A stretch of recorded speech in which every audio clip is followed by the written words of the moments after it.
homeless, beaten, molested, drug-addicted parents, you name it. It's kind of happened to me growing up. Heavy stuff from our guest today, Captain Payton Owens from DeKalb County Fire Rescue in Metro Atlanta. He shares his plan for how to fix what he calls a Brotherhood problem. He shares tips for how to master apartment fires, and we even have him break down some live fire video. The layout of this, but if we're putting a deck gun through that window... It's episode 2 of the Fully Involved podcast. Payton, you are I like to call you the ringleader of the Atlanta firefighting scene. First of all, let's just talk about your origin story. How did you get involved in the fire service, and tell me about your roots in the Atlanta area? Yep. So the whole social media thing, all this story ties in together, and I'll try my best not to make it long. But I don't even like social media. Like, it's just one of those things I didn't like, but we have to adapt to change, right? And you have to reach the youth. And nowadays you hear a lot of people complain about the youth. And they say, oh, these young kids are coming in, they don't know this, they don't know that. Well, they learn different than you did. We had encyclopedias that we looked information up. Now you can pull your phone out of your pocket and you can look it up right now. So the whole millennial argument's dumb to me, because Gen Xers raised millennials, so you only have yourself to blame, and so on and so on. So I really got plugged in hard on social media last year, and it's all for my love of wanting to push the Brotherhood forward. And that stems from childhood. So I grew up very poor, homeless, beaten, molested, drug-addicted parents, you name it. It's kind of happened to me growing up. We lived in a Ford LTD for a few years. Public housing, trailer parks, you name it, it's happened to me. My parents, they're product of the 70s. My mom was 15, my father was 17. They were young, didn't really know what to do. Just stuff where my father put me in the trunk of a car when he went to the crack house one time and forgot about me. He remembered 5 days later and came back and got me. So 16, I worked a third shift job, finished up high school, went out, moved out on my own. And my wife and I had a child earlier. I was 21, she was 19. And we both said, hey, we got to do something different. We're bringing a child into this. We both are the first ones in our family to have a high school education, insurance with a job, a 401k, a college education. So we broke the cycle, so we thought. She went into nursing. She is a DNP. She is so much smarter than me, and I don't deserve her, but known each other our entire lives.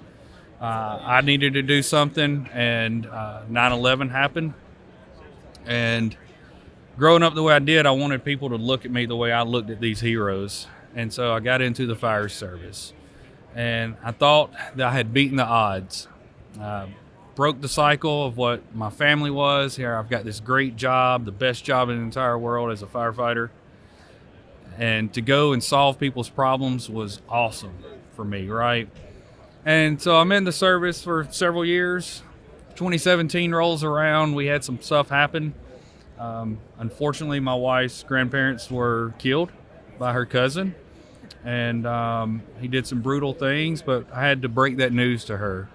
2 days later, her Achilles tendon ruptured, and she had to have surgery and was bedridden for 12 weeks. And so in doing all that, I went on FMLA.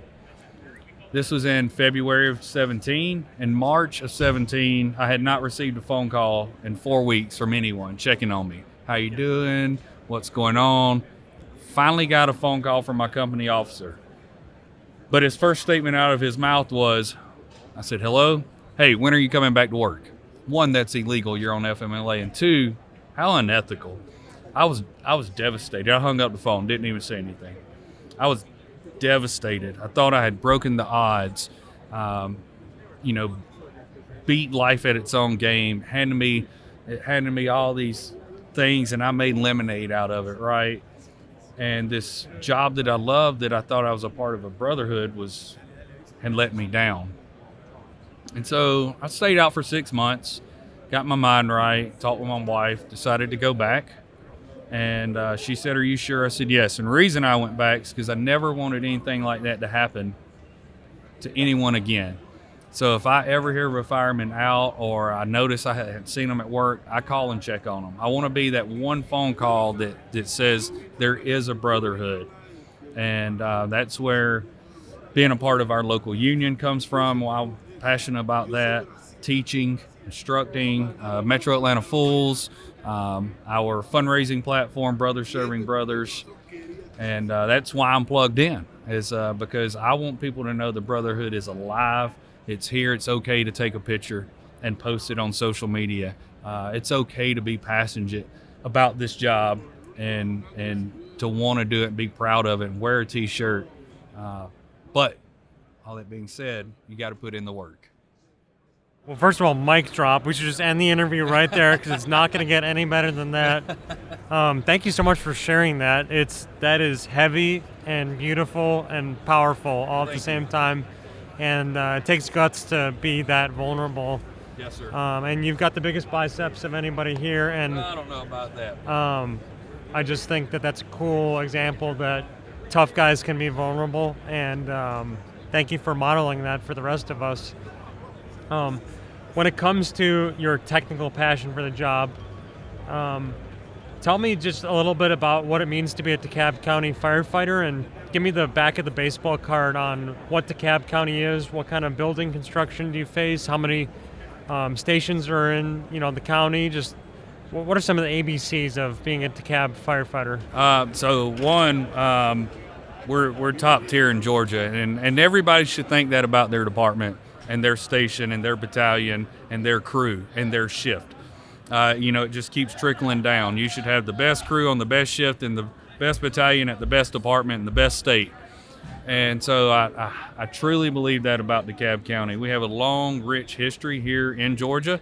The Metro Atlanta Fools were brought in by DeKalb County firefighters, several DeKalb County firefighters, but one specifically, Bill Craddock. He brought it in 2000. He died in the line of duty in 2006. And he taught firefighter safety and survival and RIT. He was very passionate about that. And we've continued that tradition and still teach his class today through Metro Atlanta Fools. But DeKalb just has a long history of hard-nosed, just down and dirty firefighters, right? Apartment complexes, single-family everything. homes. So we have everything from Dunwoody all the way down to Stonecrest, Stone Mountain area, 270 square miles. We have 26 stations. We have about 750 firefighters, 3 shifts. We still run 24/48s. I think we have 2 quints left, so we're phasing those out. Our trucks don't have pumps anymore that are coming in. We just got 2 new tillers. We had the first Sutphin TDA to be built since like the early 80s when they got back in the TDA game. It was here at FDIC on the showroom floor 3 years ago. That is the truck I ride on at Station 23, the best station in DeKalb County. Best truck crew, best engine crew. They're absolutely wonderful. They're all passionate. They want to learn. They want to go to fires. And look, we don't want anybody's stuff destroyed. But if a fire happens, we want to be the ones to show up. And DeKalb does have a pretty significant heavy fire load. My apartment, or my territory, has 82 apartment complexes in it, which is why we have a tiller. We have 107 different languages. Wow. So it's the number 2 area in the country where refugees come over outside of Seattle, and then Utah is right up there with us in Clarkston, Georgia. Are we talking vertical apartment complexes? Yeah, horizontal? so we have everything from your garden style to your 2-3 split, 2 on the front, 3 on the back. The majority of stuff is breezeway, but we do have a lot that are 3-story and has a stairwell in the front, but you can only access the other side from the Charlie side. So we ride our territory a lot. We hose stretch a lot. Getting the younger guys to be able to judge that distance, choose the right handline, the right nozzle, whether it be a smoothbore or fog nozzle. What's the right nozzle? Yes. So I'm a fog nozzle guy straight from the start. You know, that is more so my nozzle of choice, especially if it's in the attic. Then I definitely want to choose a fog nozzle. But with Sean Gray teaching me a lot of things with UL and things like that, you know, going down a hallway with a fog nozzle at 30-degree pattern covering floor, ceiling, and walls, they do show studies if it's just a room and content that's ventilated. Yes, you do push heat and smoke out, but we can, you know, affect a victim's airway in the room next over. So I think a fog nozzle is still a good choice if we can start getting in and compartmentalizing things first. And that just kind of goes and starts, that's a tactic thing. So I'm curious, you know, I'd love to get kind of a glimpse inside your brain. I love talking to people such as yourself who are so passionate about this. I'd love to show you a video and just kind of let you do like a John Madden and give your color commentary. You know, we're talking about 2-3-story apartment buildings. This is a very familiar problem that firefighters experience. Not everybody is in New York with a 100-story building. Most of America is you're going to be an apartment fire on the second floor. So tell me, where does your eye immediately go to this fire here? Is it the smoke? Is it the flames? What are you reading in this situation here? So pulling up on this, my eyes, the flames are the flames. I don't need to look at them. They're already blowing out. My big thing is this eave here coming up, smoke boiling out, kind of covering up. It's already in the attic. It's trying to bust out of the attic. And that's where my eyes are going to. Windows open, it's vented, fire's coming out. It is what it is. I don't need to look at that. I don't need to get caught up in that. I need to get caught up in where the fire is not yet and try to get there and stop it from spreading. We see it coming out of the roof here. So for me, this is a fog nozzle all day long. Why? Going in and dropping rock. But because in an attic, if it's starting to burn through as we get there and I take a smooth bore up there, that solid stream is going to go through that hole and water the grass. And, you know, as this aerial ops, this area right here spraying the line in the attic, it's just going to shoot out. And we're not getting the conversion that we need. And in an attic, could there be life up there? Absolutely. Firemen could play the game, their favorite game. What if? Their second favorite game is I would have. But I would want to go up, drop sheetrock, and get a 30, 45-degree fog up in there and create more steam, smaller water droplets, get in there and put this thing out and keep it from spreading, which what it looks like they're doing. They're getting good conversion. Tell me about how would you use a monitor in that situation, ground or deck gun, either? Or neither? Neither. Why is that? So, victims, for one. I don't know the layout of this, but if we're putting a deck gun through that window and we're talking thousands of GPMs and a lot of PSI, and we hit a victim with that, or we knock down loose debris or a cabinet, a dresser, and we blow it into these victims and hurt them, we're not doing our job. And so if we could get a crew in there and start putting water and clear a search and put a line in place to hold the fire back, clear a search, and then if we needed to go to a deck gun, cool. But we definitely, I don't like putting deck gun through window until I can confirm there's no victims inside. What's one of the biggest mistakes that you see young firefighters make in a 3-story apartment building like this? Is clearing the structure first. Like, we get so moth to a flame. We go to a lot of apartment fires in DeKalb. Just like Chicago's great at high rise, we're great. We're probably one of the best. We are the best at apartment fires in the Southeast, no doubt. We go to a lot of them, and we cut them off early. But getting the rest of the victims or potential victims, residents, out of their homes and cutting that thing off in the attic. A lot of common attics in apartments, and people want to go to the seat of the fire instead of getting something open in a breezeway, cut the path off, clear the structure, and then going and starting trying to attack that fire.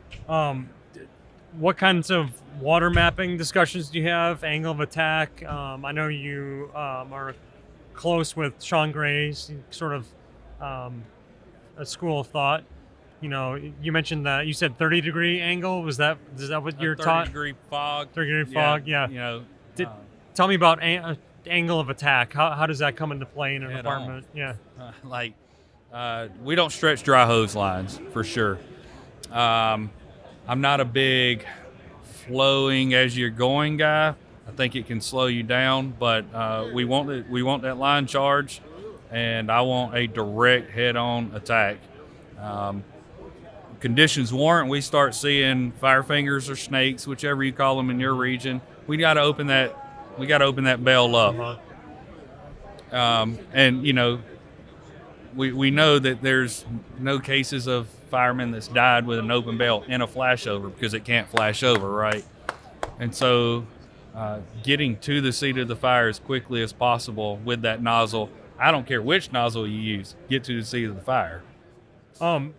So looking at the other end of the equation, tell me about water supply. Is there a time you can remember where the hydrants either failed or you had low pressure, or tell me about supply issues you've faced? So yes. Or do you respond to any rural calls in your county? So I don't, but I do work a part-time where I have shuttled. I've done shuttle operations. I actually have a video of me pulling up on a old Freightliner mid-mount, and we drafted from the swimming pool and hit it with a deck gun. Thanksgiving of 23. What was the key to making that happen? How'd you get water from a swimming pool? And drafting, right? Yeah, so we just pulled in the backyard and threw 2 sections of hard suction hose over. And with a strainer or a ductor? No. Well, I put a little strainer on it, but tied a brick to it that was just there that kept it down, and we went about it that way. But we do have apartment complex in DeKalb where we don't maintain their hydrants. Once it gets into that private property, it's up to them. And to save money, they do go to the entrance and they'll turn down the valve coming in, so there's not as much pressure. And that does cause problems. Yeah, how do you overcome pressure issues with hydrants? So we had a wonderful, he was a captain, well, a firefighter all the way through captain, ended up making Car 7 at our department, which is a shift chief, Bill Smith, God rest his soul. He was huge on water supply and was huge on getting water to that engine. Second-in engine better be getting a water supply. And we had issues in the past where that second-in engine wanted to bypass that assignment and get in there. Hydrants fail, and so Chief Smith made sure that we knew how to get a water supply. So we have a hydrant that fails, wasn't good. We have worked over the years to make sure we know how to, one, get some 3-inch to that first engine from that second one sitting there, start nursing, and then that buys us some time so we can grab a second hydrant, reverse layout, and pump it. Do you use intake valves? Yes, sir. Why is that important? Some people say, I don't need an intake valve. What do you say to that? So we have, we only carry our 5-inch intakes on the front bumper of the seat man side and the seat side. So we don't have any intakes on our driver panel because we want that free and clear. Unless a line has to come off right there, we carry 3 cross lays. But yeah, I do like a lot of the new stuff that's came out. We don't really, other than just a Stort's adapter, a 45-degree turn down, we hook right to that. What do you miss if you don't have an intake valve? Like water, right? Yeah, it's just one of those things that you need it. Why would you not? You can be on your side. You can on the driver's side, hook up, and you can be ready. That hydrant opens. You can press or you can turn, whether it's manual, electronic, whatever, and have that water intake coming in right then. So. Very interesting. You see it all in your county, that's for sure. One problem I do see is newer drivers that switch over from tank water to hydrant pressure and opening that intake valve and taking it in. It's we still run TPMs. I know a lot of people use pressure governors, and they rely on that too much to relieve that pressure. But we got to have drivers that think. So as you're opening that, you need to gate back on those lines that those guys are on, guys or gals, those firefighters are on, and be able to reduce that pressure as it comes in, and then start opening that line back up once your pressure regulates coming in. Because, man, those firefighters on the end of that nozzle take a beating, even with 50 psi nozzles now and reduced nozzle reaction. Yeah, how do you feel about low pressure solutions and just that whole conversation that's brewing? So I like it. If they could make a fog nozzle that's 25 psi, I'd be all for it. Why is that?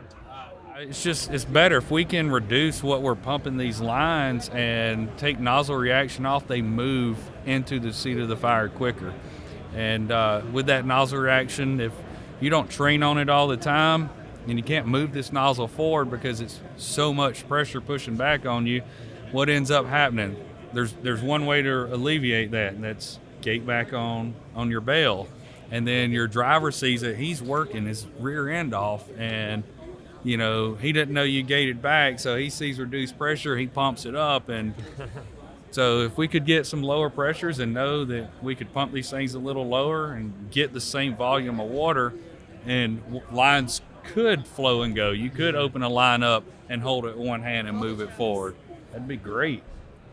That's awesome. So tell me, this is how we met. First was on social media because we started posting Fully Involved, which you're seeing rolling on this monitor here.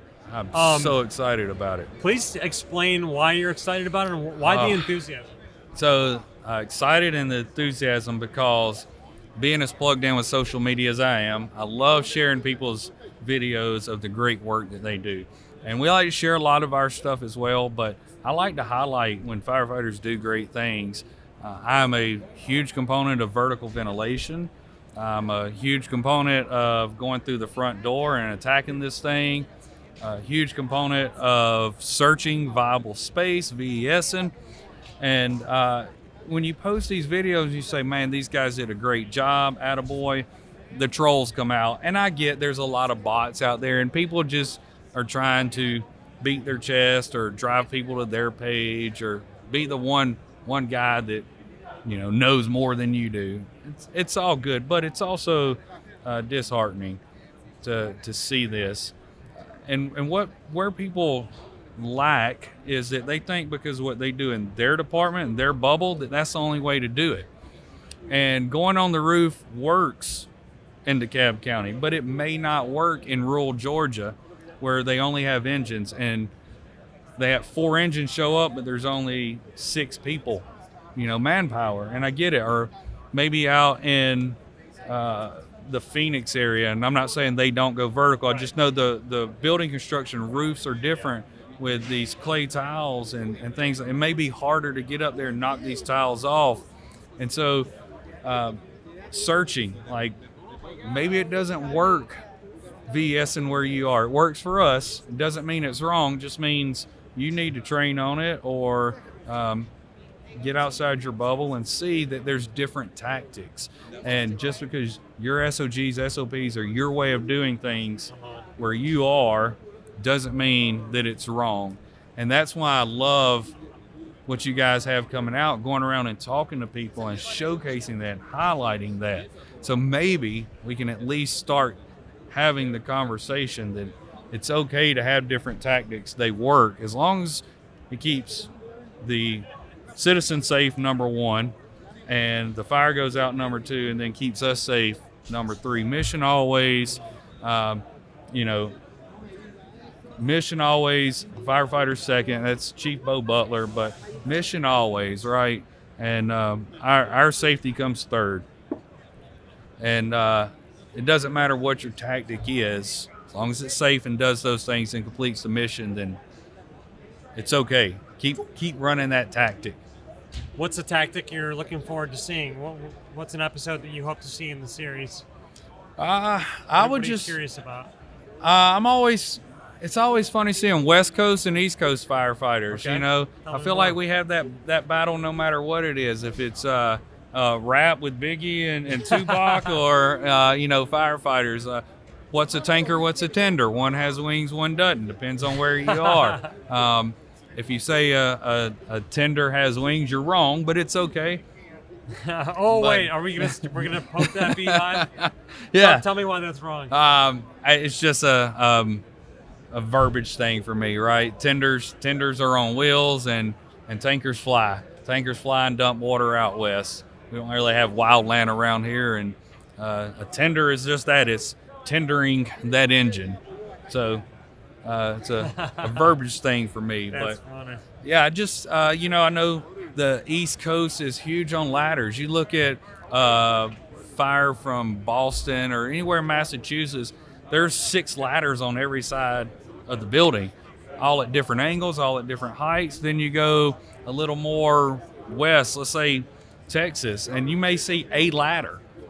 And Boston guys will see this one video of this fire in Texas where they have a ladder, and they're like, "Oh, you're wrong." Well, are they? Yeah.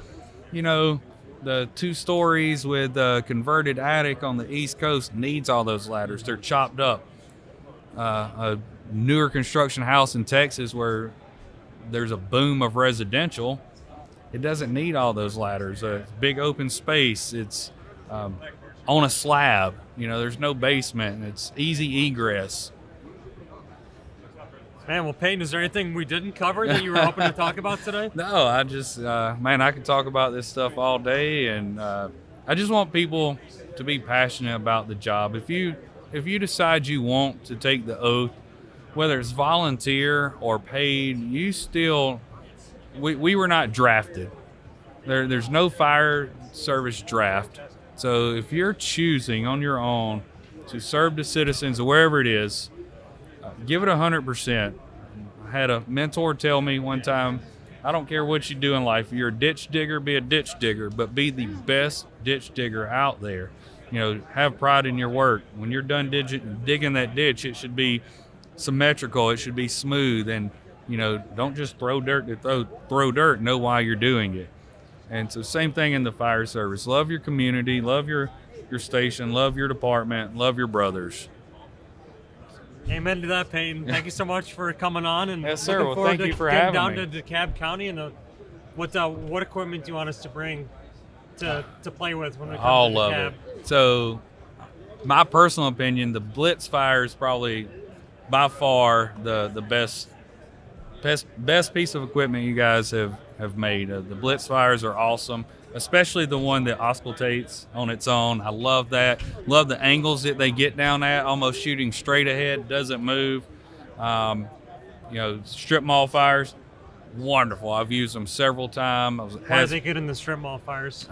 Taking those windows out and setting up unmanned, I can put it there. It's flowing water where I need it to flow water. I don't have to sit there and have someone monitor it because it's not going to move. That thing's not going to. Once I point it, it locks in, it's good to go. I can use that firefighter somewhere else instead of just using my manpower to babysit a monitor, and it could, because it's doing what it needs to do. I was on hazmat for several years, and I've had fuel spills fires where we've used the Blitzfire auscultating, throwing foam through it, throws that nice blanket down. You can kind of control the speed of how fast it goes back and forth, how far, just like a fan, and it's just great product. Have you used it with foam before for some of those fuel spills? Okay, Yes, sir. Interesting. We have. It's got the low pressure setting. For us, we have found the low pressure setting works better throwing foam with it. Okay. But it works great. Now, nothing against any manufacturer, but they're also like a Cadillac. They're 27 feet long. They weigh 27 pounds. That's so funny. they're hard to use and Not quite maintain. maneuverable. They are not. Yeah, so tell me about a problem. Like, why would you ever need a low attack angle? Like, to be able to get down low, tell me why you would need that. Yeah, so you can scoot back further from your structure. And we're talking about a strip mall fire. We're always worried about that partition wall up top maybe falling off. And if I can't get down past that 45 degrees, you have to get pretty close in order for that angle to get inside that strip mall fire. But if I can scoot back and have it at a better, straighter angle, I don't have to worry about that collapse zone. And you know, we've seen that several times in the past. Just last year, you know, Houston had a line of duty death 6 feet from the building, some material falling on a firefighter. We all seen Burn, right? The Detroit documentary years ago, and the firefighter that struggled with being paralyzed after that collapse, and it's just so close. But if we can scoot back and be a far away, if we're defensive, then that low angle definitely helps on that. Hazmat, if I need to bank it off of something and drop that foam, then sometimes I need that low angle because, you know, tanker fire, right? Stuff's going to burn down low, and that 45 is just going to shoot right over, and I'm just going to do the rain down method and waste my foam. Okay, cool. So we'll bring down a truck full of Blitzfires for you when we come down to DeKalb. And where are we going to eat when I come to Atlanta? Jason's? You can take me to Jason's Deli, or go get some barbecue, or what? So barbecue's always good. Okay. But we're going to have to get outside the city a little bit. Okay. Come over to Athens, more where I live. Okay. And Mama's Boy's probably going to have to be the spot. Okay. So Mama's Boy's over in Athens is great. They do biscuits and gravy, French toast. They do a peach marmalade on their French toast. So I'm in. I'll be there next stuff. weekend. Yeah. Absolutely. Cool. Payton, thanks so much. Thank you. Sir, and it was a real pleasure, and looking forward to next time. Yeah, thank you so much for having me.